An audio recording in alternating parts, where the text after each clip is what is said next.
નમસ્કાર દોસ્તો, સ્વાગત છે આપ સર્વનું તમારી પોતાની YouTube channel ocean coaching classes પર. મિત્રો, ધોરણ 6ની જે નવી સ્વ-અધ્યયન પોથી આવેલી છે 2024-25ની, તે નવી સ્વ-અધ્યયન પોથીના ભાગ નંબર 4 જે છે તે ભાગ નંબર 4ની અંદર આપણને વિજ્ઞાન વિષયનો પાઠ નંબર 8 આપેલો છે. પ્રકાશ, પડછાયો અને પરાવર્તનનું સંપૂર્ણ સોલ્યુશન આપણે આ વિડીયોની અંદર જોવાના છીએ.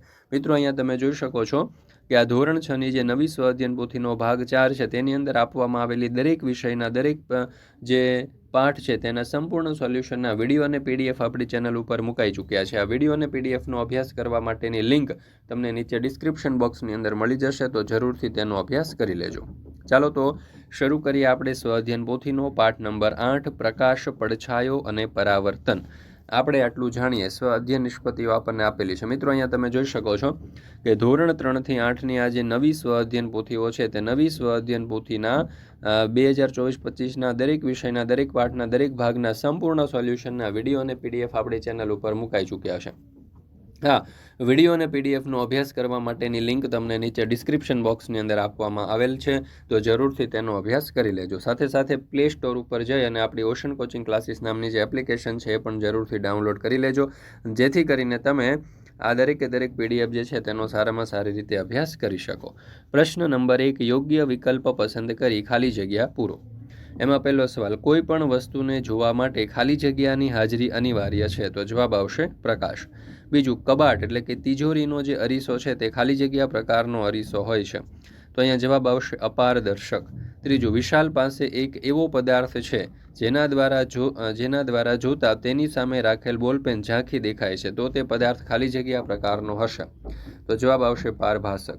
ત્યાર પછી છે પ્રશ્ન નંબર 2, નીચેના પ્રશ્નો માટે આપેલા વિકલ્પમાંથી યોગ્ય વિકલ્પ પસંદ કરી અને તેની સામે ખરાની નિશાની કરો. એમાં ચોથું, રમા એક વૃક્ષના પડછાયાનું સવારે 8 વાગ્યે, બપોરે 12 વાગ્યે અને સાંજે 4 વાગ્યે અવલોકન કરે છે, તો નીચેનામાંથી કયું વિધાન તેના અવલોકન સાથે સુસંગત થઈ શકે?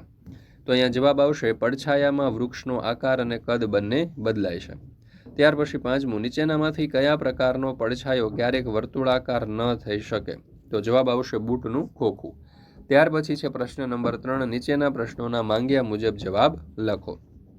એમાં છઠ્ઠો સવાલ, તમે જાણતા હોય તેવા પ્રકાશના ઉદ્ગમ સ્થાનો જણાવો. તો સૂર્ય, દીવો, આગિયો, ટોર્ચ, તારા, ફાનસ વગેરે પ્રકાશના ઉદ્ગમ સ્થાનો છે. સાતમો સવાલ, પડછાયો જેમ જોવા મળતો હોય તેવી કુદરતી ઘટનાઓ કઈ કઈ છે? તો સૂર્યગ્રહણ અને ચંદ્રગ્રહણમાં તેમજ ચંદ્રની જે પૂનમથી અમાસ સુધીની કળાઓ હોય છે તેમાં પણ આપણને પડછાયાના લીધે ચંદ્ર જે છે તે અડધો અથવા તો અડધા કરતાં ઓછો અથવા તો સંપૂર્ણ જોવા મળે છે. આઠમો સવાલ, પડછાયો જોવા માટે કઈ કઈ બાબતો અથવા તો પરિસ્થિતિ જરૂરી છે? તો પડછાયો જોવા માટે પ્રકાશનો સ્ત્રોત, અપારદર્શક પદાર્થ અને પડદો એ 3 બાબતો જરૂરી છે. ત્યાર પછી 9મો સવાલ, પિનહોલ કેમેરા વડે સૂર્ય સિવાય અન્ય કઈ કઈ વસ્તુઓનું પ્રતિબિંબ મેળવી શકાય? તો પિનહોલ કેમેરા વડે સૂર્ય સિવાય ચંદ્ર, તારા, વૃક્ષ, મનુષ્ય, વાહનો ગમે તે વસ્તુનું આપણે ઊંધું પ્રતિબિંબ મેળવી શકીએ. 10મો સવાલ, નીચે કાઉન્સમાં દર્શાવેલા ઉદ્ગમ સ્થાનોનું કુદરતી ઉદ્ગમ સ્થાન અને કૃત્રિમ ઉદ્ગમ સ્થાનમાં વર્ગીકરણ કરો. તો કુદરતી ઉદ્ગમ સ્થાનમાં આવશે સૂર્ય અને આગિયો, અને કૃત્રિમ ઉદ્ગમ સ્થાનમાં આવશે ફાનસ, બલ્બ, અગ્નિ, ટોર્ચ અને મીણબત્તી. ત્યાર પછી આપણે જોઈએ 11મો સવાલ, આપણી આસપાસ જોવા મળતા પદાર્થોનું પારદર્શક, પારભાસક, અપારદર્શક પદાર્થોમાં વર્ગીકરણ કરો. તો પારદર્શકમાં આવશે કાચ, ચોખ્ખું પાણી, હવા અને કાચની માપપટ્ટી. પારભાસકમાં આવશે દૂધિયો કાચ, ડહોળું પાણી, ધુમાડો અને બારીનો કાચ. અપારદર્શકમાં આવશે દિવાલ, લાકડું, લોખંડ અને અરીસો.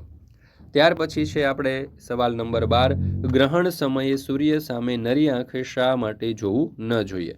તો સૂર્યગ્રહણ દરમિયાન નરી આંખે જોવું હિતાવહ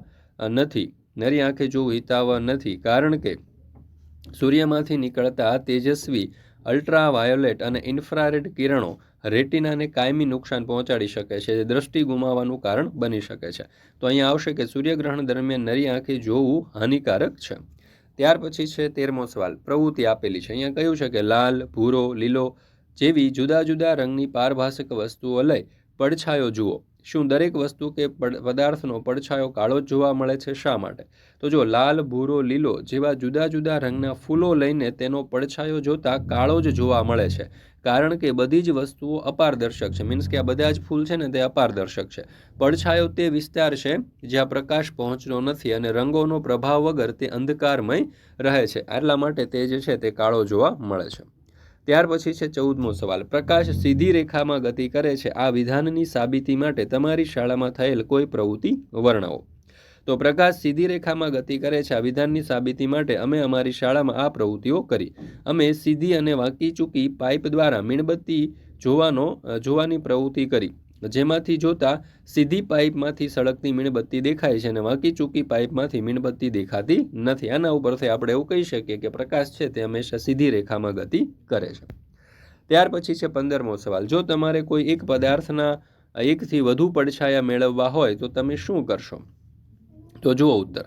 એક પદાર્થના એકથી વધુ પડછાયા મેળવવા માટે પદાર્થની આસપાસ વિવિધ ખૂણાઓએ એકથી વધુ પ્રકાશ સ્ત્રોત રાખી શકાય. દરેક પ્રકાશ સ્ત્રોત તેના પોતાના દિશામાં પદાર્થનો પડછાયો બનાવે છે. આ ઉપરાંત મિરર અથવા તો પ્રકાશ પરાવર્તિત કરનાર પદાર્થોનો ઉપયોગ કરીને પરાવર્તિત પ્રકાશથી પણ નવા પડછાયા સર્જી શકાય છે. ત્યાર પછી છે 16મો સવાલ. સવારના સમયે કપડાં સૂકવવાના તાર પર લાલ, લીલો અને વાદળી એમ 3 જુદા જુદા રંગના સમાન કદના ટુવાલ સૂકવેલા છે. તમને તેના પડછાયાનો રંગ કેવો દેખાશે? શા માટે? તો જવાબ આવશે કે ત્રણેય જુદા જુદા રંગના સમાન કદના ટુવાલના પડછાયાનો રંગ એક સમાન કાળો દેખાશે, કારણ કે પડછાયો તે વિસ્તાર છે જ્યાં પ્રકાશ પહોંચતો નથી અને રંગનો પ્રભાવ વગર તે અંધકારમય રહે છે. ત્યાર પછી છે ચોથી પ્રવૃત્તિ. અહીંયા આપણને કહ્યું છે કે નીચે દર્શાવેલ પદાર્થોનો ઉપયોગ કરી અને પડછાયો મેળવો. આ વસ્તુ કે પદાર્થોને જુદી જુદી દિશામાં ફેરવી પડછાયામાં થતા ફેરફારનું અવલોકન કરો અને નોંધો. તો વસ્તુ અથવા તો પદાર્થ આપણને અહીંયા આપેલા છે કેરમની કૂકી, નાની બોટલ, ભમરડો અને દડો. તો સર્વપ્રથમ આપણે કેરમની કૂકી લઈએ તો તેનો પડછાયો ચપટો અને ત્રિકોણ આકારનો લાગશે. તેને જુદા જુદા ખૂણાએ ફેરવવાથી પડછાયાનો આકાર બદલાય છે. હવે નાની બોટલ, તો બોટલનો પડછાયો લાંબો અથવા તો વક્ર થઈ શકે છે અને પ્રકાશની દિશા બદલતા તેની ઊંચાઈમાં ફેરફાર થશે. ભમરડો, તો ભમરડાને અલગ અલગ ખૂણાએથી જોવા મળતા પડછાયા ચક્રકાર અથવા તો લાંબા હોઈ શકે છે. દડો, દડાનો પડછાયો ચોક્કસ આકારમાં રહે છે પણ પ્રકાશના ખૂણાના આધારે તેનું કદ અને દિશા બદલાય છે. તો અહીંયા આપણે અવલોકન કરી શકીએ કે જુદી જુદી દિશામાંથી પ્રકાશ આપવાથી પદાર્થના પડછાયા આકાર અને કદમાં બદલાય છે, જે પ્રકાશના અવરોધના ખૂણાને આધારે થાય છે. ત્યાર પછી અહીંયા આપણે આ જે પાઠ છે, પાઠ નંબર 8 વિજ્ઞાન વિષય સ્વઅધ્યયન પોથી ધોરણ 6 તે પૂર્ણ કરીએ છીએ. ફરી મળીશું આપણે ધોરણ 6ની સ્વઅધ્યયન પોથીના પાઠ નંબર 7ના સંપૂર્ણ સોલ્યુશન સાથે. મિત્રો, અહીંયા રચનાત્મક મૂલ્યાંકન આપેલું છે અને આપણને પ્રકાશ પડછાયાનો પરાવર્તનનો ફ્લો ચાર્ટ આપેલો છે, જેનો તમે અભ્યાસ કરી શકો છો. મિત્રો, આ વિડીયો તમને પસંદ આવ્યો હોય તો લાઇક કરવાનું, તમારા મિત્રો સાથે શેર કરવાનું અને સરસ મજાની કોમેન્ટ આપવાનું ભૂલશો નહીં. ફરી મળીશું આપણે વિજ્ઞાન વિષયની સ્વઅધ્યયન પોથીના એક નવા પાઠના સંપૂર્ણ સોલ્યુશન સાથે. આપણી આ ચેનલ ઉપર દરેક વિષયના સંપૂર્ણ સોલ્યુશનના વિડીયો અને PDF મુકાઈ ચૂક્યા છે, જેની લિંક તમને નીચે ડિસ્ક્રિપ્શન બોક્સની અંદર મળી જશે.